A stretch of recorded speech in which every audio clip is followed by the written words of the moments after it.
Hi good morning. ಏನ್ ಗುರು ನಗ್ತಾ ನಗ್ತಾನೆ entry ಕೊಡ್ತಾ ಇದೀಯಾ? ಇವತ್ತು ಬೆಳಗ್ಗೆನೆ ಒಂದು ತಮಾಷೆ ನೋಡ್ಬಿಡ್ತಮ್ಮ. ನಾ ಅರ್ಜೆಂಟ್ ಆಗಿ ಟಾಯ್ಲೆಟ್ ಒಳಗೆ ಹೋದ್ನಾ, ಅಷ್ಟೊಳಗೆ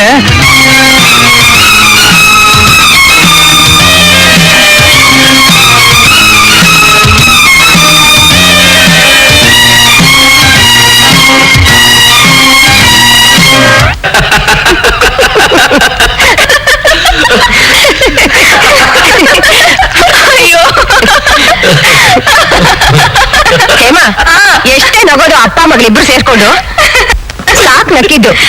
ನಾಳೆಗೂ ಸ್ವಲ್ಪ ಇಟ್ಕೊಳ್ಳಿ. ಅದಲ್ಲ ಮಮ್ಮಿ, ಟಾಯ್ಲೆಟ್ ನಲ್ಲಿ ನನ್ ಬೈದಿದ್ದಕ್ಕೇನೋ ಹೆದರ್ಕೊಂಡು ನೋಡ್ಬೋದ ಸರಿ. ಆಮೇಲೆ ನನ್ ಪಾಡಕ್ ನಾನು ನೋಡ್ತಾ ಇದ್ರೆ ಅವನು ಯಾಕೆ ಹೆದರ್ಕೊಂಡು ಜಾಬ್ ಮಾಡೋದಕ್ಕೆ ಬಿಟ್ಟು ಜಂಪ್ ಮಾಡ್ಕೊಂಡು ಹೋದ ಅಲ್ವಾ ಡ್ಯಾಡಿ? ಅಯ್ಯೋ,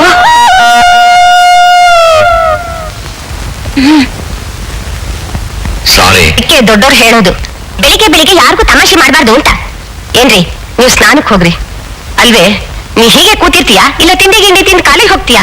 ಅಪ್ಪ ಮಗಳಿಬ್ರು ಸೇರ್ಬಿಟ್ರೆ ಏನು ಕಮ್ಮಿ ಇಲ್ಲ. ಅಲ್ಲ, ಈಗ ನಾನು ಹಾಲು ಕೊಡು ಸ್ನಾನಕ್ಕೆ ಹೋಗ್ಲಾ ಅಥವಾ ಹಾಗೆ ಹೋಗ್ಲಾ? ಅಮ್ಮ ಪಾಪ, ನೀವು ಹೋಗ್ರಿ.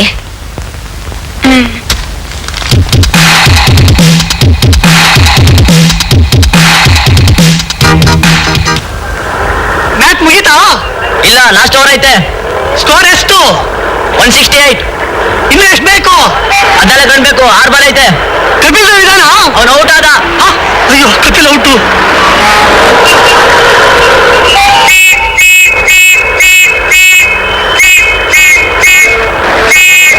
ಜೋಸೆಫ್ ನಿಲ್ಸು. ಡ್ಯೂಟಿ ಮಾಡುವಾಗ ಎಂತದ್ದೇ ಕಾಮೆಂಟ್ರಿ ಕೇಳೋದು? ಸರಿಯಾಗಿ ಡ್ಯೂಟಿ ಮಾಡು, ಇಲ್ಲಾಂದ್ರೆ ಸಸ್ಪೆಂಡ್ ಮಾಡಿಸ್ತೀನಿ. Commentary cricket commentary. ಸರ್ಕಾರದಲ್ಲಿರೋದು ಸಾರ್ವಜನಿಕರ ಹಣ ರೀ. ಅದನ್ನ ನಿಮ್ ಕಬ್ಬಿಣದ ಪೆಟ್ಟಿಗೆ ಸೊತ್ತು ಅಂತ ಯಾಕೆ ತಿಳ್ಕೊತೀರಾ? ನಿಮಗ್ ಕೊಟ್ಟಿರೋ ಕಾಂಟ್ರಾಕ್ಟ್ ನಲ್ಲೇ ಬೇಕಾದಷ್ಟು ಲಾಭ ಕಮಿಷನ್ ಇರುವಾಗ ಸಾರ್ವಜನಿಕರ ಸೇವೆ ಮಾಡುವಾಗ ದ್ರೋಹ ಯಾಕೆ ಮಾಡ್ತೀರಾ? ನೀವು ಟಾರ್ ಹಾಕಿರೋ ರಸ್ತೆಗಳ ಸ್ಥಿತಿ ಹೇಗಿದೆ ಗೊತ್ತಾ? ಚಂದ್ರಲೋಕದಲ್ಲಿರೋ ಹಳ್ಳ ದಿಣ್ಣೆಗಳೆಲ್ಲ ಆ ರಸ್ತೆಗೆ ಇಳಿದಿದೆಯೇನೋ ಅನ್ನೋ ಹಾಗಿದೆ. ಸರ್, ಈ 3 ಬಿಲ್ನು ಪಾಸ್ ಮಾಡ್ಬಿಡು ಅಂತ ಹೇಳಮ್ಮ. Thank you sir. ಅದು ನಿಮ್ ಬಿಲ್ ಅಲ್ರಿ, ನಿಮ್ದಿನ್ನು ಪೆಂಡಿಂಗ್ ಅಲ್ಲಿದೆ. ಎನ್ಕ್ವೈರಿ ಮುಗಿದ್ಮೇಲೆ ನೋಡೋಣ. ನೀವಿನ್ ಹೋಗ್ಬೋದು.